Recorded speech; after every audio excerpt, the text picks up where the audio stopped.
nascer, eu vi ele crescer e ver morrer de uma morte tão cruel. Isso é muito difícil. É como se fosse um filho. Ele era meu sobrinho, mas é como se fosse um filho. Eu acho que isso não deve ficar impune.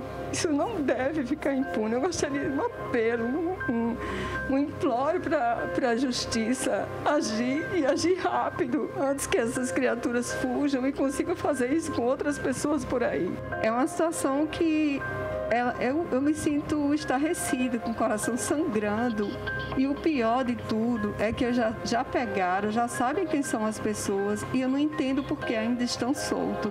Ainda estão impunes, porque um caso desse não deve ser impune. Ele não pode ser mais uma vítima de uma estatística de violência e ficar por isso mesmo.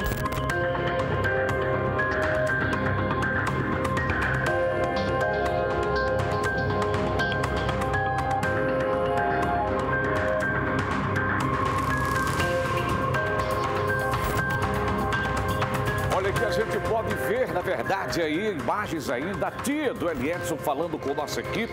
Daqui a pouquinho a gente traz para você tudo com a imagem completa, toda a matéria completa. 2 semanas após, tá? O assassinato do arquiteto Eliedson Marcelino. A polícia descobriu quem foram os assassinos. Os 2 suspeitos e ainda mais um terceiro que estaria com o seu carro, um HB20, lá próximo Felipe Camarão, naquela região zona oeste de Natal. O que acontece é que os 2, no dia seguinte que o carro foi encontrado pela polícia, os 2 se apresentaram à delegacia de divisão de homicida DHPP, proteção à pessoa. Foram liberados depois de ouvidos, só que tem novidades. Urgente! Sérgio Costa tem novidade para nós. Você está onde nesse momento? Sérgio Costa, nesse momento, a novidade é que o principal suspeito foi preso agora pela manhã. O principal suspeito foi preso agora pela manhã. Sérgio Costa está ao vivo e tem detalhes para nós, Sérgio. Preventiva decretada. Boa tarde, Sérgio, o poeta.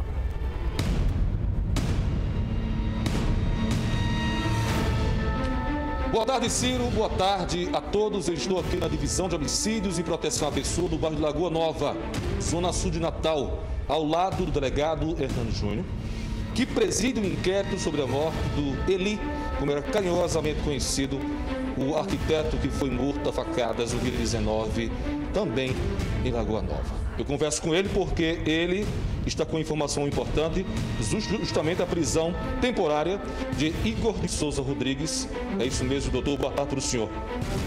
Boa tarde, Sérgio. Boa tarde a todos. Como é que foi essa prisão? O senhor solicitou à justiça a prisão e foi decretada hoje? Correto. Durante as investigações, nesses últimos dias, nós recebemos informação de que o Ivo ele havia mudado de endereço, não informou o novo endereço à polícia nem ao juiz, estava em local ignorado pela polícia, provavelmente na casa de parentes, e já estava para se mudar, para alugar um outro imóvel. Então nós vimos aí um risco de que ele posteriormente não fosse encontrado e pudesse sair da cidade, né? Então havia um risco de aplicação da lei penal. Além disso, recebemos informação de que ele estava pressionando o adolescente a destruir provas do crime. Também aí é um fundamento aí da prisão preventiva, né, por conveniência da instituição criminal. Além disso, tinha os fundamentos também da prisão temporária, porque a prisão dele ainda era interessante para a investigação. Nós precisamos fazer uma busca e apreensão, vamos encaminhá-lo ao ITEP para colher impressões digitais, coletar material genético de DNA para fazer futura comparação com material coletado no local do crime. Então nós representamos pela prisão e o pedido foi deferido e cumprimos o mandado hoje na cidade de Parnamirim. Eu estive com a tia, né, da vítima hoje pela manhã, já agora há pouco tempo, e ela pedia justiça, né, e pedia para que as coisas acontecessem de forma célere, mas é um trâmite que tem que ser feito com muita cautela, né, doutor? O pedido de uma prisão temporária, por exemplo, esse procedimento tem que ser muito bem amarrado para que a justiça, no caso o juiz, ele possa acatar. Correto. Para uma prisão tem que ter os fundamentos das cautelares, tem que ter prova da materialidade do crime, indícios suficientes da autoria e no caso da prisão preventiva tem que ter os fundamentos, risco de aplicação da lei penal, conveniência da instrução criminal. No caso da prisão temporária tem que ter outros fundamentos, a prisão tem que ser necessária à investigação criminal e entre outros requisitos. Perfeitamente, doutor Hernani Júnior, estamos aqui ao vivo na DHPP falando sobre o caso da morte do arquiteto Leonaldo, né?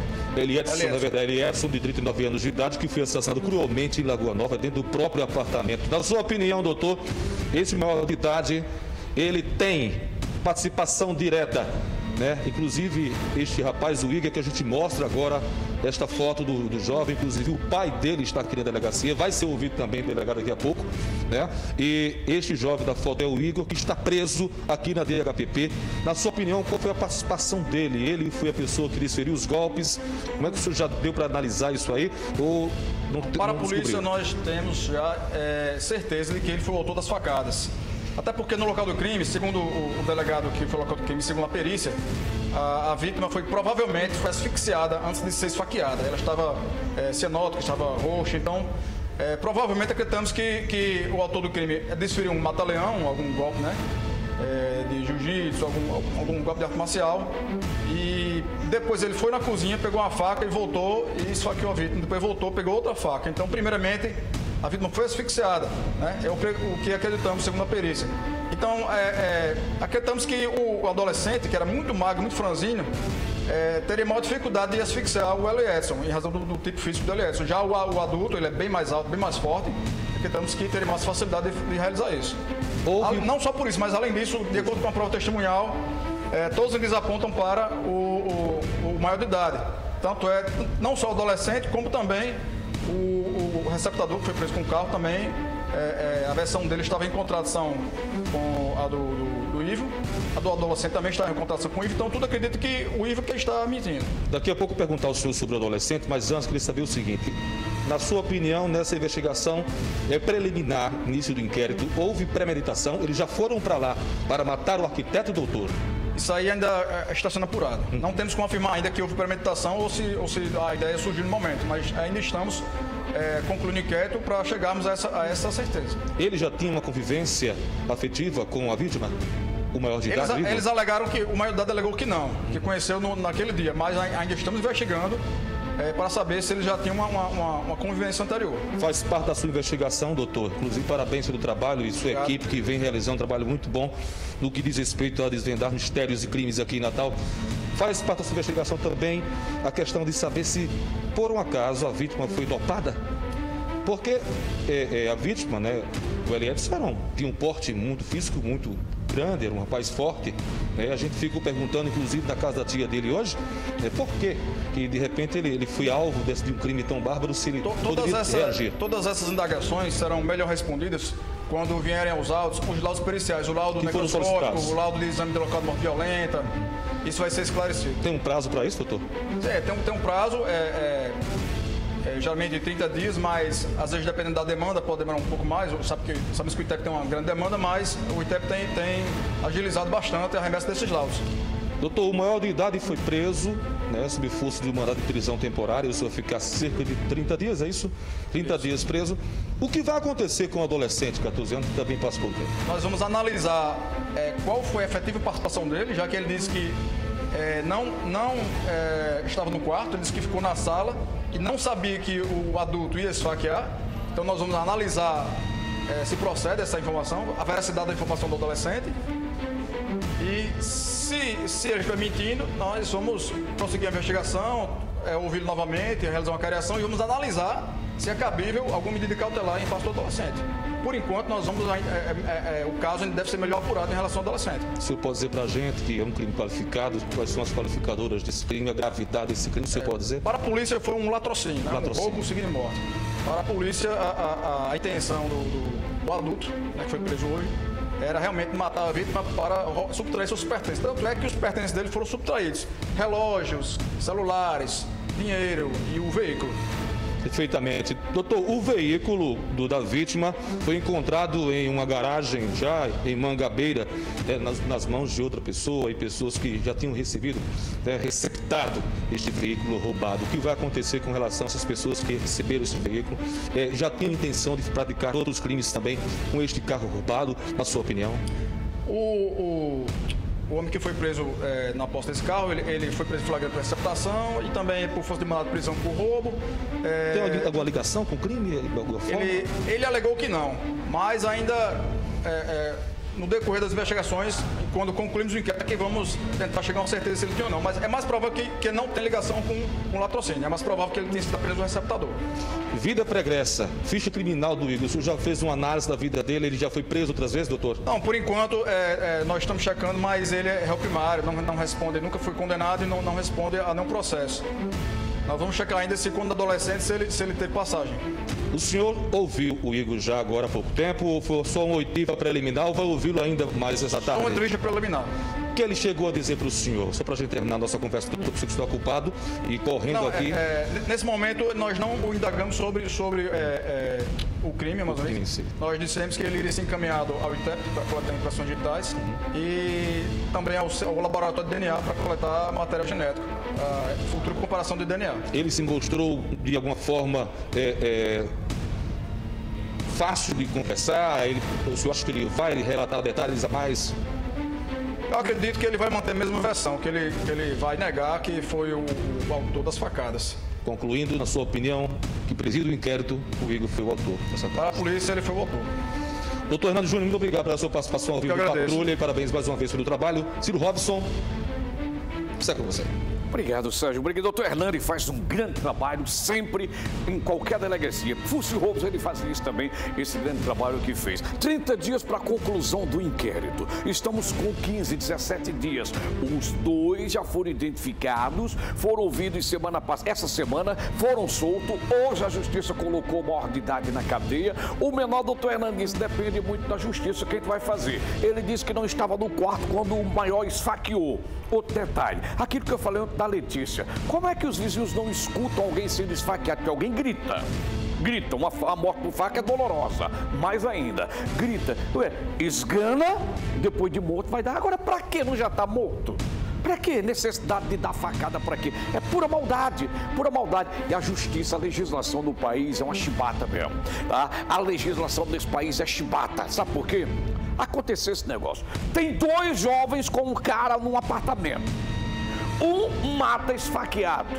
O outro estava lá, mas não, como eu não estava dentro do quarto, eu não posso ser criminalizado. Tem que ser. É a mesma coisa, tá numa moto, dois caras, um tá armado fazendo assalto, o outro tá pilotando. O de trás vai preso, porque estava com a arma, o outro não vai não. Participação, cara, é a mesma. É a mesma participação. Por isso que eu digo, a legislação brasileira e aquilo que o gato enterra é a mesma coisa. A legislação brasileira é chibata. Tá? Para não dizer outra coisa. Infelizmente, é desse jeito. Infelizmente.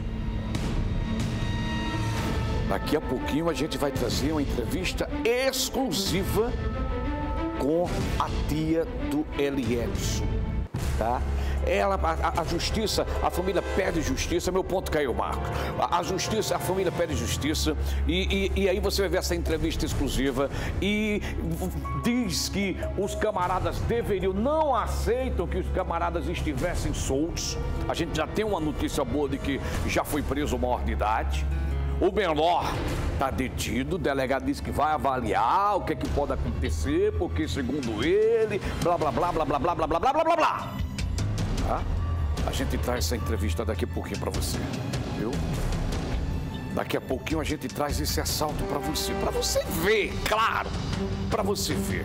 Olha aí, Portilândia, ó, o casal do crime. Olha aí o casal, meu motorista, é bandido também, claro, é o bandidão fica dentro do carro, aí desce o cara e desce a companheira, ladra. A gente não pode falar outro nome não, senão aí os direitos humanos vêm para cima de nós. Lá vem aí, foi uma senhora que estava sentada lá na frente, já está voltando com a bolsa da senhora, olha aí, já volta. Agora o cara corre também porque alguém deve ter alarmado, né? Alguém deve ter alarmado. Olha aí. Ó.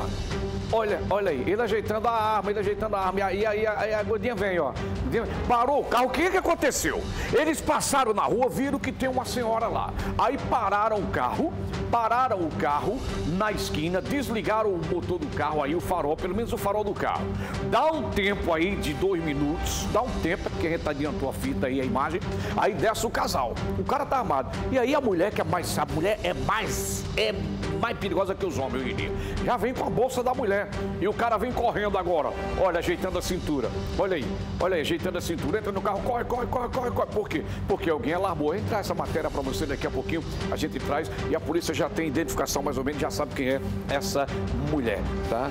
Aí diz que essa mulher depois tentou, ela queria se esconder atrás de um poste de placa, com a placa da rua. Ela queria se esconder atrás do poste, não dava não. Passavam lá. Não, aí o cara, homem, vá para dentro do carro. Presta atenção nessa imagem. Um homem armado entra numa pizzaria em Nova Parnamirim. Presta atenção. Olha aí. Manda todo mundo, se deitar, vai, recolhe o dinheiro de todo mundo, age sozinho com violência. Parece até que essa arma dele é um simulacro, não se tem ainda certeza, não se tem certeza se é um simulacro. Eu trago para você essa reportagem completa daqui a pouquinho, tá? O cara sozinho colocou aí a arma, a bolsa da mulher já debaixo do braço, assim, tem prática. 2 semanas após a morte. Exclusivo! É exclusivo para você, meu amigo, minha amiga. A morte do arquiteto Eliedson Vinícius Marcelino de Menezes, 39 anos de idade. A família do rapaz decidiu abrir o coração com o patrulha da cidade e falar da revolta, da dor sobre o assassinato do jovem. Nós fomos recebidos na residência de uma tia de Eliedson. Na entrevista, ela se emociona ao falar do sobrinho e cobra justiça.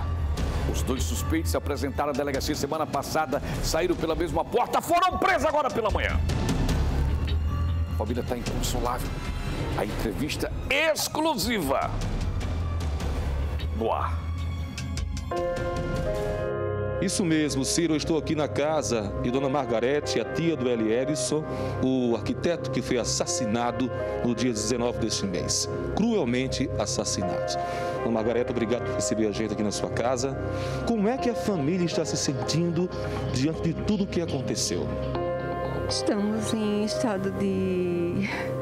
Não sei nem dizer a você como nós estamos nos sentindo. É muito difícil, está um momento muito difícil. É uma situação que todos estão arrasados.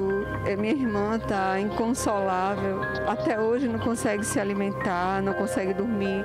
Já está sendo medicada para poder continuar a sobreviver.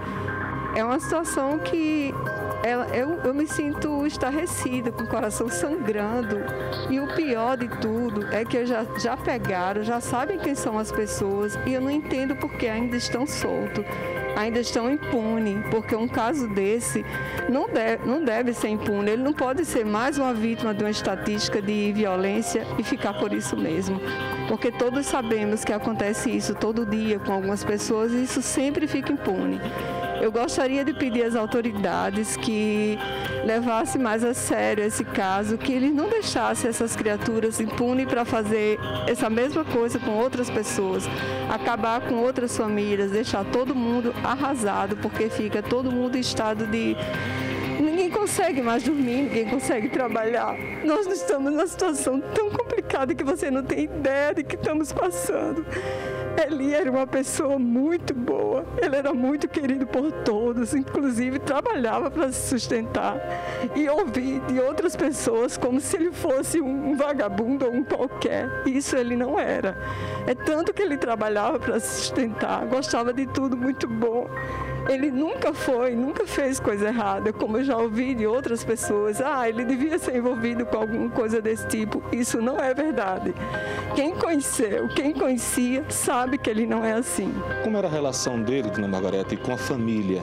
Todo mundo ama amava, apesar de no começo, quando descobrimos que ele era homossexual, tiveram algumas resistências, algumas pessoas discriminavam, mas isso é uma coisa que é uma escolha de cada um tem direito de escolher como quer viver. Então, por isso ninguém desprezou, todo mundo continua amando do mesmo jeito, porque ele era uma pessoa maravilhosa, ele era uma pessoa muito boa, muito caridosa, ele ajudava as pessoas, sempre alegre, sempre feliz, gostava de tudo muito organizado, inclusive quando vinha na minha casa, sempre botava defeito, querendo ajeitar, arrumar alguma coisa que tivesse desarrumado. Ele gostava de tudo muito organizado, todo muito limpo. Eu não entendo como é que ele conseguiu se envolver com pessoas desse tipo. Eu acho que ele foi enganado. Me desculpe interromper a senhora, mas de alguma forma a senhora e os seus esposos, seus familiares, temiam alguma coisa, de repente acontecia algo pior? Aconselhavam ele? Aconselhávamos com as companhias e assim, como ele nunca tinha morado só, sempre morou com os pais, sempre morou com a gente, sempre vivia com a gente. Em dezembro foi que ele conseguiu se organizar para morar sozinho, que achava que devia ter o lugar dele, o espaço dele, viver só. Mas isso às vezes deixa a gente preocupada, porque você sabe que nesse meio existe sempre gente que vai só para se aproveitar, para fazer o que fizeram com ele. Talvez quisessem dinheiro, alguma coisa a mais que ele não tinha para dar, e por isso fizeram essa crueldade. Dona Margarete, no dia do crime, quando aconteceu da terça para a quarta-feira, esse entretempo, vocês ficaram preocupados porque ele sempre mantinha contato com vocês. Toda hora ele falava com a mãe, inclusive muito preocupado com ela sobre esse coronavírus, para ela ter cuidado. Ele ligava de manhã, ele ligava no intervalo do almoço, ele ligava à noite. Inclusive a última hora que ele falou com a mãe era 6 horas, a hora que ele estava saindo da loja, dizendo que estava saindo da loja, que ia no supermercado e que ia para casa. Depois disso ele não deu mais notícias? Depois disso não deu mais notícia. E a última hora que a gente viu no celular que ele tinha visto era às 19h43, quer dizer, exatamente o horário em que eles estavam com ele no local. Chegaram às 6 e alguma coisa, inclusive alguém viu ele entrar, o pessoal do condomínio viu. E eu achei até estranho aquela pessoa do condomínio falando como se ele trouxesse todo dia uma pessoa diferente. Eu disse, ele não conhecia ele para ficar difamando.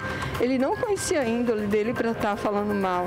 Mas hoje você sabe que as pessoas são assim. As pessoas julgam os outros pelas aparências ou não conhecem e já sai julgando mal. Além da dor, tem a revolta por causa desse comportamento de algumas pessoas. Eu me sinto muito revoltada com isso, de ouvir certas coisas das pessoas que não conheciam. Ele era muito responsável, ele sempre estudou, era estudioso, é tanto que se formou, conseguiu a formatura. Eles moravam aqui em Natal, moraram com minha irmã. Conseguiu estudar, trabalhar, e eu acho isso muito, muito estranho. Gente, pelo amor de Deus, eu gostaria tanto que houvesse justiça. Eu não queria que essas criaturas ficassem impunes. Além dele, eles vão tentar fazer isso com outras pessoas, eu tenho certeza. Todo mundo fala, mas tem um menor. Se ele é um menor, mas ele cometeu um crime muito cruel, ele não merece ser solto, ele não merece ficar na sociedade.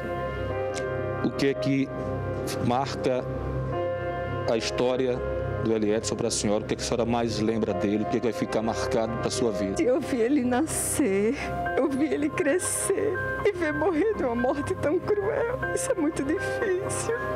É como se fosse um filho. Ele era meu sobrinho, mas é como se fosse um filho. Eu acho que nisso não deve ficar impune.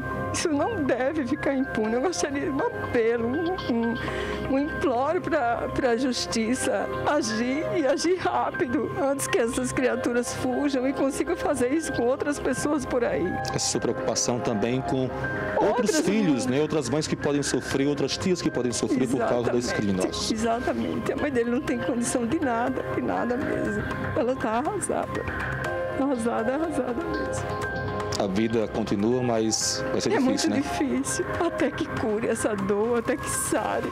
Eu sei que se eles forem pegos, se pagarem pelos que cometeram, não vai trazer ele de volta, mas aí já vai ter um ato de justiça. Eu espero isso da justiça. Qual a última lembrança que a senhora tem do seu sobrinho? Várias, muitas. muitas. O último dia que ele veio aqui, que eu fiz uma massa que ele adorou, ele dizia sempre: eu nunca comi tão bem como como a sua comida. Muito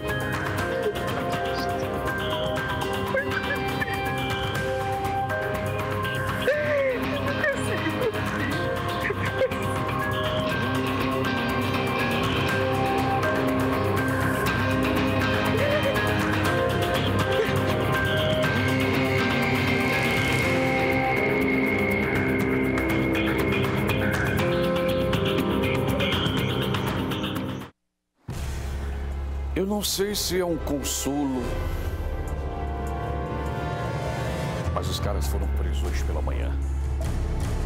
O maior de idade vai ficar preso. E o menor de idade, que tem apenas 14 anos, mas desse tamanhão, e disse que não estava no quarto na hora do assassinato. Na minha opinião, tem que ficar preso também. Na minha e na sua. Na nossa legislação, não. Até porque é um menino, né? 14 anos de idade. E nos Estados Unidos a gente sabe que menino de 14, 12 anos de idade vão presos. São julgados, condenados, alguns como adultos. Mas aqui, infelizmente, mesmo sendo adultos, os camaradas continuam sendo tratados como crianças.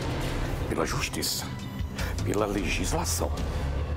E nós, cidadãos de bem, à mercê dessa vagabundagem da juventude, de adolescentes que não pensam em mais nada na vida a não ser ter o que quer da maneira mais fácil da vida, que é roubando, matando, furtando.